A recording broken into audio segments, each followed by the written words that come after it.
Hello, this is Alex Calvo Garcia. You're listening to the Iron Hour podcast.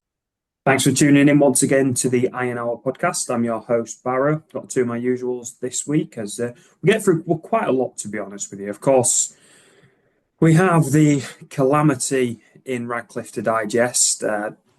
We'll talk about that, whether it was the disaster it's being made out to be or whether it's still in our hands. Of course, it is still in our hands, but there was certainly a feeling of dejection and deflation on Saturday. We've got that to digest. Of course, we'll look ahead to the 6 pointer this weekend against Spennymore. They're riding the crest of the wave at the moment, having reached the FA Trophy final and, of course, beating Curzon 3-0 in midweek. But before all that, the big update from the town at the moment is, of course, the news around the steelworks and the potential job losses that are being talked about at the moment. And Max Bell, there's a scheme at the moment, isn't there? Talk to us about Yeah, that. yeah. The football club have announced a really good thing that I'm hoping most of our listeners and most of our viewers would have seen on Facebook, where two of the trade unions who represent the workers and Scunthorpe Steelworks have bought 50 tickets each off Scunthorpe United to distribute amongst their members. That's community and that's United the Union. Scunny have also put up a piece on their website saying that the Save Scunthorpe Steel campaign will see local steelworkers parade prior to kick off with banners, flags, and more to start the campaign. This is a collaboration between Scunthorpe United community and Unite to raise awareness of the plight of the steel industry locally. Obviously, the situation is very, very fast moving. We're recording this on Thursday night.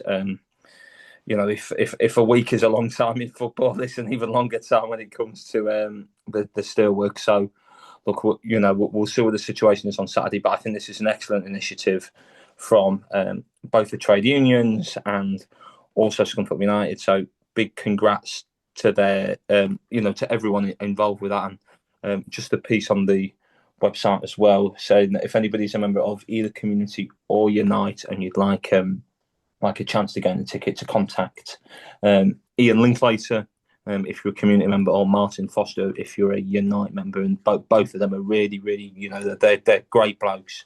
They're the absolute best, not just for their members, but for the future of the town as well. So, well done to everyone for supporting this initiative. And I think it'll be a good way of showing that we're all united, both on and off the football field. So, well done to everyone for organising it. Fantastic stuff. Thanks for that update, Mr. Max Bell. Obviously, our first panelist, and our second panelist this evening is none other than Marco Poliga. Marco, kicks off straight away. What the bloody hell happened on Saturday? Oh, good evening, good morning, whenever you're listening. It was shit, wasn't it? There's just no point beating around the bush. Get off the fence, Marco. Tell me what you really think. There's just not. And look, I mean, it was terrible. I've not talked about football all week. It's I've seen a bit on Neither did X. Andy Butler on Saturday, mate, by the looks of it. Yeah, well, I mean, look, when the main talk about Twitter this week is all I'm seeing is fucking action figures. Never mind football. So look, it's how different could things have been if we had have got that important victory on Saturday? But look, we are where we are. I said it on the last couple of podcasts. If you'd have offered me this position at the start of the season, I would have bit your arm off. So look, I think we all need to take a step back, maybe. But in regards to Saturday, I just don't think there's any defending how poor it was. Toothless would be being really kind. I don't really remember any impetus attacking. It was more a side that was more scared to lose rather than go around and get 3 points, if that makes sense. I know we had a couple of chances late on, but that sucker punch at the end, it was just really... And with Kidderminster obviously doing what they did, a draw wouldn't have been the end of the world. But look, it's... I know people saying it's in our hands, but I think we've won 4 games in a row once this season.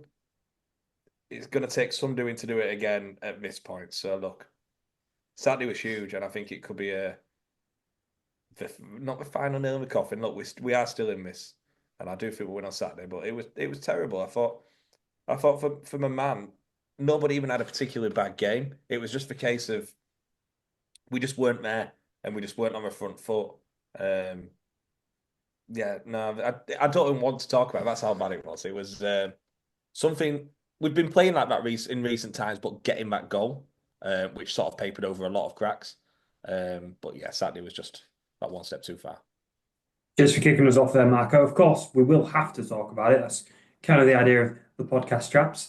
And we'll do us level best, really, to try and analyse the game as much as we can. But, Max, I wondered if you could kick us off from your end. Just talk to me about kind of the range of emotions and where you are on Thursday night as we're recording this versus where you were on Saturday evening. I know you're not really a man who probably gets too high and too low, but certainly, I think for me and Marco, we were in the gutter on Saturday night, and as the week progresses, you kind of feel like you've picked up. Is it similar for you, or are you maintaining a constant?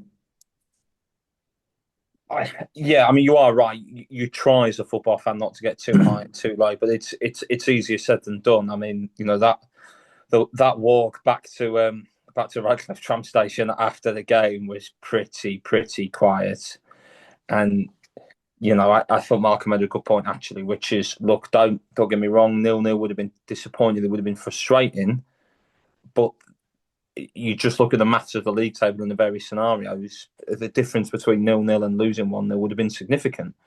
If we could have gotten a draw, we'd have been 2 points and goal difference ahead of Brackley. We would have bought ourselves not necessarily having to take 10 points, theoretically, rather than 12 from our last 4.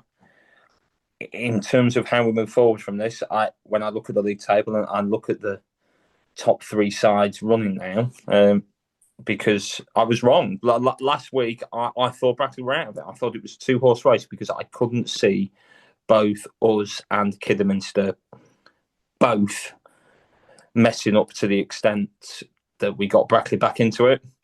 And that has changed so spectacularly within the space of 90 minutes that I probably now have Brackley as title favourites. I think they've got significantly the easiest running of the 3. And it's one result. We've got 7th, 8th, and 9th still to play. All 3 of whom have got absolutely everything to play for in terms of the playoffs. As you mentioned in your intro, Spennymore are quite rightly riding on the crest of a wave, and it's one that they've deserved. So we'll see what happens on Saturday. But yeah, my message would be: look, if we win on Saturday, then let's try and not get too high. Let's not get carried away. It's only one result. Chances are we're going to need 4. Yeah, fair enough. Marco, we've speculated all season, certainly for a significant portion of this season, that would be a lower points total. That'll probably do it this season. And on Saturday was the first time we can say statistically now that will definitely happen. So the highest points that any team can achieve is ourselves, obviously. On 93 points would be the maximum return we could get, which would be 3 less than Tamworth got 96 last season. Do you feel that this is our best opportunity really to win this league? Because you look at, I know we've talked about this at length on previous podcasts, but you are looking at Macclesfield coming up. You're looking at the teams potentially coming down. I know Boston have had a good kind of wind at the moment and might stay up as it happens, but it does look like the league is going to be significantly stronger next season. Yeah, 100%. Look, we ain't got a Tamworth. Like you said, Macclesfield will be coming up. You'd probably have them down as title favourites. You would think so, wouldn't you, Marco? I've seen this week. I think they've had 11, 12 contract extensions from the squad that was already there, on top of what they'll invest as well. Obviously, with the financial fair play, it's not as strict in this league. So this is probably where you do build your squad to, I'd imagine their aim is to be in league football. So look, they'll be building a squad to go up into that eventually. So yeah, look, you've got I think Fylde look like we're coming down. I can't think off the top of my head, but there's no secret we're not financially where we would like to be now. So will the investment be good enough to be competing with those teams? It remains to be seen. But look, I think the board would be very naive to not be looking into next year with us not being in this league still. It's got to be an option. And look, we saw last year where we came. Playoffs is a lottery, so you never know. But look, we need the mentality of 4 games, 4 wins. The squad's more than capable. So we just need to sort of be tunnel visioned and just convince ourselves that we can do it. That's what I've been doing. A lot of drugs. You like Tom Zanetti, the Iron Hours Tom Zanetti. Yeah, I'm going to be up pitch on Saturday telling Spennymore to fuck off. But Max, I can see you're chomping at the bit to Yeah, come well, out. I mean, firstly, I was going to say, Mark, I've taken quite a lot of paracetamol tonight, if that helps. No, just in terms of the league for next season. I mean, as things stand, in terms of the National League, it's Dagenham, Maidenhead, Fylde, and Ebbsfleet coming down. So we're theoretically we might have to take the most northerly side from the National League South, or depending on who gets promoted out of the Midland League, there could be all sorts of carnage going on there. I don't desperately want to be going to Hemel Hempstead next season, but at this rate we might be. And also, I look at the bottom of our league. Chances are next year we're not going to have a Farsley. All four sides who look like they're going to be relegated from the National League North are on considerably, comfortably less than a point a game. For all four sides to be performing that poorly, that is quite unusual. So I really do feel like it's now or never. Look, don't get me wrong. If we finish second, if we finish third, we've got just as good a chance in the playoffs as anybody else. I'm sure Brackley will be even more desperate to avoid the playoffs than we are, given their curse. So it's not time to panic, but Saturday was bad. Like it was really, really bad. You could see that we were trying to get the ball out wide, but Radcliffe were very happy to defend dead narrow and dead happy to defend the crosses. And I think of the two games we played against them this season, obviously the 0-0 draw at home when Fitzsimmons saved a penalty in the last minute, and the 1-0 defeat on Saturday. One, we haven't scored in 180 minutes against them, and we haven't really looked like scoring. And two, I would struggle to say that we've deserved more than a point across those two games. You know, if Fitzsimmons hadn't saved that penalty, would we have had any complaints? So, look, we'll see what happens on Saturday against Spennymore, but it's going to be a tough game. They've got an awful lot to play for now. Yeah, I know you mentioned the playoffs there. Regarding if we come second or third, more annoyingly, because obviously it does look like Brackley have the best chance of winning the title, what we think. I'd have sooner have Kidderminster won the league to play Brackley in the playoffs. I really don't fancy, after the other night, I don't fancy going to Kidderminster away in men playoffs again, because I thought they played us off the park. Mm-hmm. Obviously, if it was at Glanford Park, the pitch is a big leveller for a footballing side like Kidderminster. You'd maybe argue that could play into our hands, obviously more direct, depending on the Whitehall situation. But yeah, out of the three, I would rather Kidderminster win the league. Well, obviously, I'd rather us win the league, but with Brackley and Kidderminster, I would rather Kidderminster win because I'd fancy us against Brackley in the playoffs, more so than Kidderminster. I think that might be the other way around. I'm looking at a law of averages and thinking there's no way on earth Brackley can lose however many playoffs it would be now. I think it would be 8 now. I mean, that's just mental, man. Yeah, that's. I think it's 7 years in a row, discounting the COVID season when the National League North finished early. Well, that is genuinely crackers. Look, let's hope it doesn't come to that. Let's hope it doesn't come to that. Let's hope we can win our next 4, or let's hope that Kidderminster and or Brackley have a little bit of a flub. Things can change very, very quickly. You think of how quickly things change in the last 10, 15 minutes on Saturday. We went from, oh my God, Buxton have scored, thinking if we score now, we're 4 points clear, we've got 2 hands on the title, to everyone's walking away thinking, oh my God, I can't believe how badly we've chucked this away. So football is fickle. One good performance can cure so many ills. Let's hope it's us on Saturday. Right, lads, we've kind of pussyfooted around the actual performance on Saturday. Michael, let's talk about that a little bit more. Tactically, what went wrong for you? I think Max picked up on it earlier. It was very similar to, I'd say, the good old days, but obviously sort of an FA Cup side. Well, obviously, when you get a lower league team, I know that's us now, but when you used to get a lower league team, whether that be at Glanford Park or away, I think a good comparison would be Newcastle Town, where they were happy to defend deep. They bought the play very narrow. We very rarely got the ball out wide to cause problems.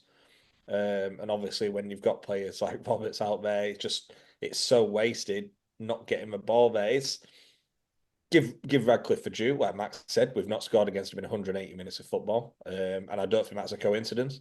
You'll never sing that. Well, it's true. And look, we did deserve 3 points on Saturday. Like from a tactical point of view, there's not much to discuss. There really isn't much to discuss. And I genuinely feel sorry for him if they've had to watch that game back on the Sunday, because I'd have been asleep. Honestly, it was just very, very poor. And I mean, you can see how they celebrated the goal. It's a big result to them. But the fact that it didn't mean more to us going there and trying to get 3 points was really disappointing. And you could see that. Yeah, okay, let's wrap it up then. Let's have our usual spy in the camp as we look ahead to the Spennymoor game. My guest this week is Spennymoor fan, Stevie Guy. Thanks for joining us, Stevie. Two massive results for Spennymoor. Obviously beating Rochdale in the Cup in the FA Trophy on Saturday, that penalty shootout victory. But then, just as impressive, that 3-0 victory over Curzon on Tuesday night. Yeah, fantastic result, Andy. I mean, sometimes fans can say you go into a game like that and people can say it might be after the Lord made sure, but the boys have went and put on a fantastic performance there on Tuesday. I mean, I was there for the celebrations on Saturday evening back in Spennymore, and I can tell you they were going into the early hours. But yeah, Curzon Ashton, fantastic side under Craig Mann. They play some great football. And they've had a brilliant season. At one point, people were tipping them for the title. They maybe never had enough strength and depth, but they're certainly a very credible playoff side. And we've gone there, and especially in the second half, got a fantastic result, 3 points. So yeah, it's really put the cat amongst the pigeons going into the last 4 games of the season coming up. Of course, Spennymoor are not out of the promotion hunt themselves. I think just a couple of points off the playoff spots. Now, symmetry is a crazy thing. Looking at last season, it would be fair to say at Christmas time, I think a lot of us had you dead and buried, to be honest with you. And you went on some kind of crazy run at the back end of the season and ended up finishing just 1 point outside the playoffs. Things have obviously been probably a lot better this season, early doors. How's that been? Yeah, I mean, when last season when Graham Lee joined the club, you were thinking it was going to be a bit of a transitional period, as sometimes when any new managers come in, and Graham's just come in and hit the ground running. You can see by his results over the last 14 or 15 months, he's done fantastic. Obviously, reaching the FA Trophy final this season, but yeah. Last season we got to 74 points, just moved up, just missed out on the playoffs, and here we are with 4 games to go, just a point behind Hereford and Kings Lynn. So yeah, about a couple of months ago, even I think myself, even the most optimistic of fans, were thinking, well, yeah, good top half finish, but I don't think we'll possibly enter the playoffs. But what a run over the last couple of months. We're doing a fantastic job, Graham, and I think everyone's hopeful going into these last 4 games, Andy. What's the focus now then? Because it would be obvious to think it would be the league, but I mean, you are in a final. If I could offer you one or the other right now, what would you take? Would you take a successful playoff campaign, or would you take a day out at Wembley, a successful day out at Wembley and lifting the cup? Oh yeah, I mean, the start of the season, I'm sure, between the objectives with Graham and the players were to get in the playoff picture and getting those top 7 positions. But obviously, as the rounds go on and you get nearer and nearer, I'm sure the focus switched slightly to the FA Trophy. But as with Spennymoor, and you might know yourself over the years in this league, we tend to come very well in the last few months of the season. It's happened season after season. I don't know what it is. I don't know if it's a siege mentality, but we just seem to start clicking as a team when we get into the business end in January and February. And from my point of view, obviously, when we got to the even say quarterfinals against Sutton United, I was thinking, could we go there and do it? Because Wembley doesn't come around very often. But yeah, I think most Spennymoor fans, if they were to choose a few weeks ago between the FA Trophy final and the playoffs, they would have chose the FA Trophy final. However, the run of results that we've had and some of the results that have happened in the last few weeks have put us right in the shake-up. So I don't think there's no reason why we can't get in that top seven. We're well there. It's just we need that little bit of luck and focus. But yeah, we're definitely involved. A couple of players that have taken my eye. Now, we've got to talk about Fin Shrimpton. We'll talk about him in a moment. But the other standout for me has been Glenn Taylor. 18 league goals so far this season, and bizarrely 2 hat-tricks coming against Rochdale in January. And last month, I think he got a hat-trick against Radcliffe as well. So 2 hat-tricks for Taylor. How's he been this season? Is he a threat up top? Oh, what a guy. He's a lot's made of his age, and he's 34 now. He's scored over 210 goals for Spennymore in a fantastic career. But he did have an injury, and he's got that sorted, and he's back to his best. He seems to be scoring for the minute, but he's playing with that confidence. The number 9, the talisman. You can see when Glenn Taylor turns up, Spennymoor turn up, and that's just how it's always been since he's been at the club. And long may it continue, because he'll be an absolutely massive part of the next few weeks going forward. Fin Shrimpton, then. How good is Fin Shrimpton? Oh, do you really want us to say this? We need the truth, because I'd like our management to listen to this, if I'm being honest with you. Fin is a tremendous player. I know obviously I'm a bit of an almanac in this league. I do look at all the teams. I watch all the highlights of everybody. I do look at that Scunthorpe team, and I know he is highly valued by the fans at Scunthorpe. For some reason, he doesn't seem to fit into the Scunthorpe manager's plans with Andy Butler. But however, yeah, he's a quality player. He's tenacious. He's hard working. He plays with a smile on his face, and he's a major cog in our midfield. He's done fantastic this season and last season on loan. And I don't know what's going to happen when he goes to back to Scunthorpe at the end of the season. But I'd certainly hope he's enjoyed his time at Spennymore, because I know we would like him to certainly join us up in the northeast. But that's obviously conversations to go on at the end of the season. Of course, he's out of the contract in the summer, so there is every possibility he might be a free agent. So who knows? We, as fans, of course, we would hope to keep on to him, but that's not necessarily the way it goes, I'm afraid. Yeah. Let's look ahead to Saturday then. It's a huge fixture for the Iron. I think nothing other than a victory is acceptable to both players, management, and fans. Mm-hmm. How was Spennymore seeing this? Free crack of the whip, or actually do you need points to keep yourself in that? Yeah. Well, as you remember of the result last season, I don't want to mention that. Yeah, that one. Well, yeah, the 6-0. But yeah, we beat Scunthorpe twice at Brewfield. However, yes, it wasn't the greatest Tuesday night down there last season. It's a massive game. Kidderminster have got Curzon at home. Huge game there. I think since we beat Kidderminster, they've gone 10 unbeaten. They've won 8 and drawn 2. Scunny, like ourselves, picked 20 points about the last 10, so on a great run. I obviously have done my predictions this week, looking around ourselves, Hereford, Kings Lynn, Buxton. And I'd be very, very happy with a point on Saturday. I feel like if we can get a point on Saturday, it gives us that springboard going into the last 3, where I would strongly fancy ourselves.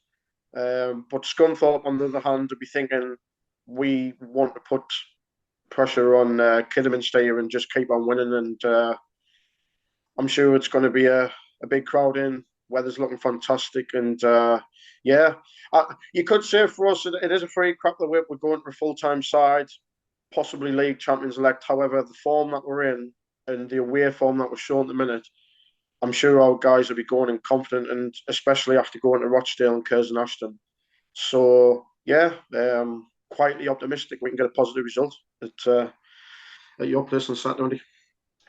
Well, they were the thoughts there of Stevie. Interesting kind of look at how things are going at Spennymore, and of course touching on Fin Shrimpton there. Max, how do you see this game going? It'd be really interesting to see how Spennymore set up, to be honest. Normally I would think they'd be quite happy with a bank of 4 and a bank of 5. But, if they keep the crowd quiet for the opening 20-25 minutes, I do wonder whether or not they'll be willing to press us a little bit higher. They are in the thick of a playoff race, but they'll probably be looking at Saturday thinking, we maybe don't need to win there. But if I was them and it's 0-0 at half-time, it's 0-0 after an hour, I'd be looking back at the Radcliffe game and thinking, this lot are vulnerable now. Obviously, in his interview with BBC Radio Humberside on Thursday, Andy Butler said that he thought Danny Whitehall was 50-50. That's probably the most positive language we've heard regarding Whitehall's fitness for a while. I think he would be a massive boost for us if he was in the squad in some way, shape or form. I think tactically against Radcliffe, even though it wasn't really a deliberate decision, you could see that we were really lacking quality through the middle. The game plan became, right, let's get the ball out wide to Roberts, let's get the ball out wide to Federa and hope that something happens. And Radcliffe defended that quite well. So we'll see. I always think we're a better side at home. And I hope that we do offer more quality in the final third, because if we don't, it might be another difficult afternoon.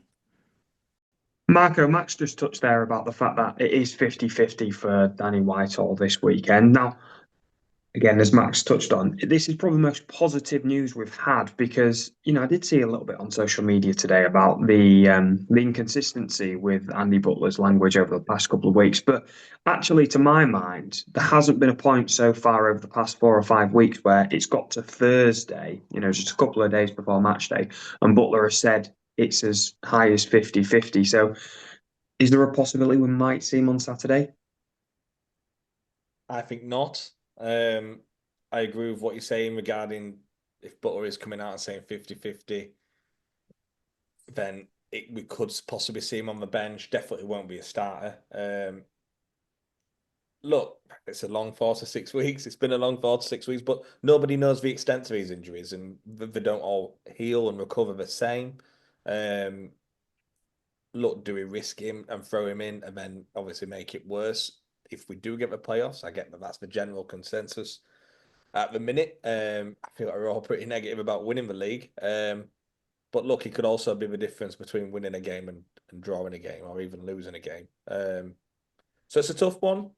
There's one thing Butler won't do is if he doesn't think he can get 90 minutes to his best, or at least half an hour at his best, there's no way he'll be in the squad. It's frustrating, because if we'd have known this, you'd think the club would have A, tried keeping hold of Chris Ray, or B, definitely tried bringing a new striker, because I think Saturday was a prime example of what we've got at the minute without Whitehall is not going to win you a league title. No, and I think it does feel like we're a little bit short, Max. Now, the rhetoric has really been around 6 finals to go, 5 finals to go, 4 finals to go. It's becoming a little bit of a cliche, and I feel we've gone to the well a bit too often with it. How hard and how difficult do you think it is for those players to get themselves up every week saying, there's another cup final, there's another cup final? Because there's still, at 4 games, there's still a fair amount of football to be played. And as they keep saying, there'll be twists, there'll be turns. So I don't think it should be hard for the players to get up for the game. At least I bloody hope not. Their careers are on the line here. This is absolutely massive for players, fans, clubs, for the whole town. The question is it easy, and have we got enough quality to be consistently produced over those games? And certainly the answer to that at Radcliffe was no. You can go away from home sometimes and you can throw the kitchen sink at it. Maybe the ref has a stinker, maybe the opposition keeper has a stormer, and it just doesn't drop for you for whatever reason. Saturday wasn't like that. We played poorly. There was never really a passage in the play where I thought we're definitely going to score here. I think of the first half when we hit the bar and we had the disallowed goal. You're thinking, right, that's a solid platform. We played okay-ish in the first half, looking to step it up again. Second half, we went backwards. And that's got to change against Spennymore. We should have the quality to beat them, but whether or not we have the quality to go to King's Lynn and to go to Hereford and take 6 points, which I think is what we're going to need, that's going to decide whether or not we win this league or whether or not we're in the playoffs. Marco, I think we touched on Max's kind of mentality and where he is at the moment. Where are you right now? Because we're still in a bad place. Well, we certainly were on Saturday night. Have you recovered somewhat yourself, or are you still thinking, look, it probably is going to be playoffs now? Yeah, I mean, it's easy to be negative. Like I said at the start of the podcast, I would have took this if you'd have asked me at the start of the season. I agree with Max. I think with Brackley's running, I do think we probably need to be winning all 4. As regards to Spennymore on Saturday, I do think we'll win. And I think you'll see a reaction after the Radcliffe game because there just has to be. There's no way we can be that poor and not offer anything, especially at home at Gonford Park. So look, I do think we'll beat Spennymore. I think we'll beat Peterborough as well on Easter Monday. But like Max says, those 2 away games against teams, obviously around us, we're playing 7th, 8th, and 9th.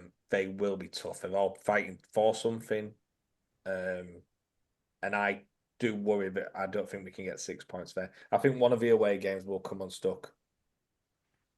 And that's what makes the goal we conceded against Radcliffe particularly disappointing. Had we even just got a draw on Saturday, when you compare our points difference to Brackley's, we could have drawn in one of those away games, even just with a point. So, yeah, winning wasn't good. Sorry, not winning wasn't good, obviously, but that extra goal at the last minute, did have a sting in the tail. So, work cut out for them now. No point pretending otherwise. No, I mean, we heard, didn't we, from Stevie regarding the how things are going for Spennymore at the moment, and it's hard to gauge where they are in terms of the mentality because it'd be easy to assume maybe they've got cup fever, but really they're right in the hunt for the playoffs themselves. I think just 1 point outside the playoffs, which ironically, as we mentioned, where they finished last season, putting together a fantastic run. So it will kind of be interesting actually to see how that one develops. We'll chuck in our predictions at this point then. So I'll go first. I think it'll be a comfortable win for the Iron. Why break the habit of a lifetime? I'll go 4-0. What do you reckon, Marco? I've been quite successful with me 2-0, etc. But I'm going to go 3-1 Iron. That would be. I'm going to go for Max's prediction. Will probably be a really tight game. We nick it 1-0. So I genuinely was going to go for 3-1.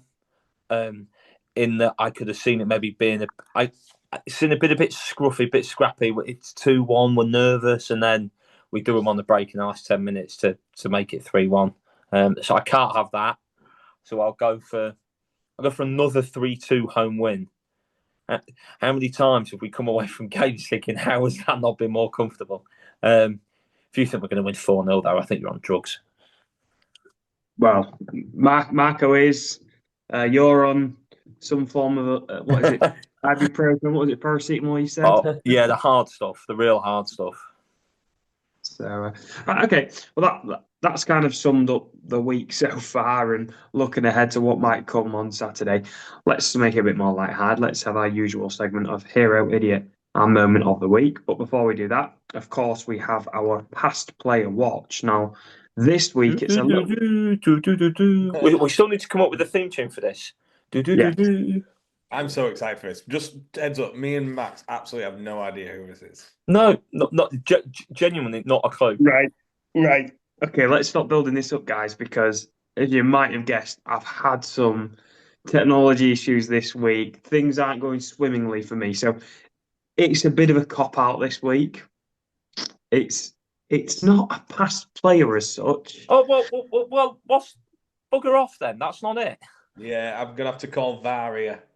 It is a past Iron Hour podcast player, and it is a a past Scunthorpe United trialist. Yeah. So maybe that qualifies. No.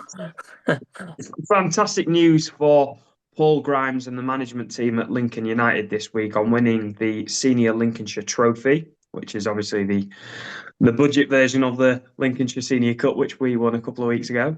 Not to take anything away from them, but they were 3-1 victors over Bourne Town on Wednesday evening. That final being played at the Jakeman Stadium in Boston. So a massive congratulations to Paul Grimes and the management team at Lincoln United on winning the Lincolnshire Senior Trophy. Congratulations, Paul. Up the Iron Hour podcast. Right then, Barry, do you want an actual ex-Iron one? Why not? Marco, should we sack him? I love that Max has got someone to hand. Right. Max has gone, right, when Barra really, really messes up one week, I'm going to have something to right. It's an Iron player that I think we all still have a special place, certainly in our football and hearts for, but he's actually now secretly ancient. So a couple of months back, the one and only Billy Sharps turned 39. Doesn't that make you feel old, Barry? He's 39. Made me feel old, mate. I'm younger than him. Still doing the business for Doncaster Rovers in League Two. However, he's now up to 11 goals and 6 yellow cards for the season. Scored on April Fools in their 2-2 draw at the top of the table clash against Walsall. So looks like that even nearly entering his 5th decade of life, that it looks like he might be on for another promotion.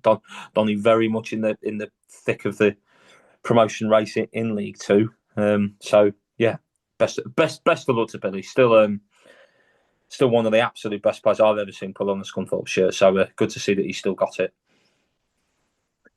Indeed it is. Right, let's move on then to our hero, idiot, and moment of the week. Marco, hit us up with your hero of the week. Right, so hero. Is it hero? Yeah, hero. It's hero, a slick operation, this. Can I just say, I know I say, can I just say, huge apologies. We have had to really endure some technology issues this week. You might have noticed the seamless transition from my cami background with the view of all three of us on screen to the single view. Just like to say my laptop did an absolute brown bread job on me and died. But no, we'll crack on. Hero of the week, Marco. And it's not about me. Hopefully in a couple of months we will have something semi-okay. A semi-studio. Semi-studio. Semi-studio. I normally skip that part. Anyway. Right then. So my hero, and obviously it's very it's been very popular this week, it's Matic, who is now at Lyon. It's so refreshing to see, because I think it's been mentioned a lot as well this week that football's very diluted now, and there's not many personalities. But after hearing about Onana saying that Man United were a much better team than Lyon and should be beating the likes of them, he then went on to say that's very brave talk from somebody who's statistically one of the worst goalkeepers that Man United have ever seen in recent times, and he wouldn't mind taking that off Van der Sar or De Gea, but not off Onana. And the fact that as we're recording this, Onana has dropped 2 stinkers tonight and allowed them to draw the game seems pretty fitting. So yeah, mine's Matic. That's a great shout. I particularly liked the quote on the BBC Live text from Christensen, the England Lionesses midfielder, who says, Onana, yeah, I think he looks a bit silly tonight, and Matic is probably the one who is going to sleep well. That's a good. Max, who's your hero of the week? My hero of the week is the unnamed barman in the beer hut at Radcliffe. Marco might have been too drunk to remember this, but the highlight of the day. No, never. My highlight of the day was after about 15 minutes when the Radcliffe's left winger cross was wildly overhit and sent my dad's beer flying all over his coat. Summed up the day, really. He was trying to protect it, but somebody in front of him had managed to get fingertips to it, which just caused carnage. However, Radcliffe were suitably shocked and disappointed by their winger's poor quality crossing, and the barman appeared like a fairy godmother with a free full pint. And I have to say, my dad was thrilled, particularly as when his one got spilled, there was only half of it left. I know Barra's got strong opinions on this subject. Yeah, he's shaking his head. You're not going to like this, but no way is that the responsibility of the barman or the club to subsidise your dad dropping his drink. So, utter woke nonsense that the barman has taken responsibility for that. I'm not saying it is his responsibility, but I thought it was a very good gesture. And look, he didn't drop it; it was just a shit cross. Nah, I'm not having it, mate. Barman can ram that pint for me. Marco, you get the point. The points are pints. Yeah, well, knowing you, mate, both. Half a dozen points and a dozen pints. Okay, let's move on to our idiot of the week. Max, it's your chance to redeem yourself. Who's your idiot of the week? So I was going to go for Onana, but I feel like Marco going for Matic has made the same point there. I'll go for Scunthorpe United Football Club and all of us associated with it. Fans, players, everybody. I think we went to Radcliffe and assumed that we would win because we had to win. We didn't play well enough. Should have stayed in the cricket club and probably had a few more drinks and another burger. As a fan, one of those Saturdays where you just walk away thinking, Jesus Christ, everything that went wrong could have gone wrong that day. Again, that's going to be hard to follow, Marco. Just a little side note there. Massive shout out to the cricket club. It was really good. Really two bars open, plenty of seating, really good atmosphere there, drinking with all Scunthorpe fans. So yeah, massive shout. And genuinely, I was going to go back after the game if we'd won. After we got beat, I was in too much of a sulk. Yeah, I can't remember getting on the tram on my own, and I'm glad. I wish I'd forgot the game. So my idiot of the week is one that's always a popular idiot, is Jamie Carragher. Because obviously with the De Bruyne news that he's going to be leaving the Premier League, he was then asked about this, and he says, besides Thierry Henry, he was the best foreign player to play in the Prem. Like Ronaldo never existed. And now I know he made him look a bit of an idiot a fair few times, but it's very clear to see his anti-Ronaldo bias. Well, you can tell this isn't scripted because I never thought I'd say this, but I'm probably partially prepared to defend Carragher here. Like, it's De Bruyne. He's not like saying that Jonathan Fort's the best ever player. Like, that's not Ronaldo's best days didn't come until he was at Real Madrid. I have strong views on this. Max. He won a Ballon d'Or at Man United. Can I just say that? It's not like he went to Real Madrid and his career went to a whole new level. And he was a very good player at Man United. And he played in a team that weren't just full of robots and robotic style football. That's when flair was a thing and you could express yourself. He was the... What is this? What is this, a TV advert? Look, this is not me saying... Cristiano! This is not me saying that Ronaldo was a bad player, because of course he wasn't. He was a fucking great player. Don't dispute that for a second. However, I think you could make the case that De Bruyne was second to Henry without being immediately laughed out of the room. Yeah. Okay, I'm going to give the points to Max, but only because we are the idiots of the... Look, I agree with you on principle, Marco. Like, everything you've said is right, but Max isn't getting the points for his views on Cristiano Ronaldo. He's getting as soon as this turns out, I'm going to run over to the right side of the room and just sue. Who are you suing? Suing for peace? Anyway, so let's have our moment of the week. Who should we go for? Marco, kick us off. You're in fine form. Mine was a really nice moment yesterday. I watched, so where I'm from, Cagliari, I watched us win the Primavera Coppa Italia, so the equivalent of the Youth FA Cup over here. I know we had a good experience at Man United away that day, but the equivalent to that, Cagliari's never won it, never won a trophy, and it was just nice to sit with my old man and say, well, we've seen Cagliari win a trophy, we'll take that. A lot of local lads in the side. It was just lovely, and it was in Milan. Cagliari took thousands of fans over. to support him, including Pulley, who I know we spoke about. Honestly, what a mascot! Yeah, how did they get best that moment? past the comms people? And it wasn't just a 1-0. We won 3-0. I think we only had 3 shots on target, and we all went in. And just to see Zlatan in the crowd with a face like a slapped ass made it all the sweat. But no, massive shout out because it was nice, and it's look, we always want the underdog to win, and there's not much of a bigger underdog than Kyrie, so no, we're good. Future's bright. It's a good answer, Max. Over to you. When you said the future's bright there, I think wasn't it the future's bright, the future's orange? Wasn't that the answer? Yeah. My moment of the week was Declan Rice's free kicks for Arsenal against Real Madrid. Just something where, as a fan watching, a game of football as a neutral, didn't really care who won. Like, particularly the second one, when he's already done the first one, just a genuine wow moment.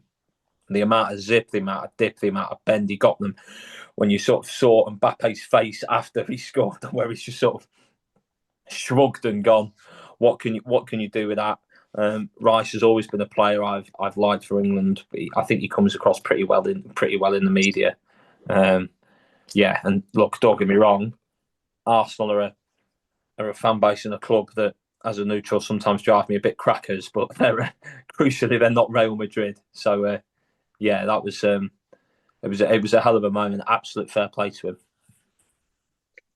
I don't know, guys. This is hard. This is genuinely one of the hardest decisions I've ever had to make on this podcast.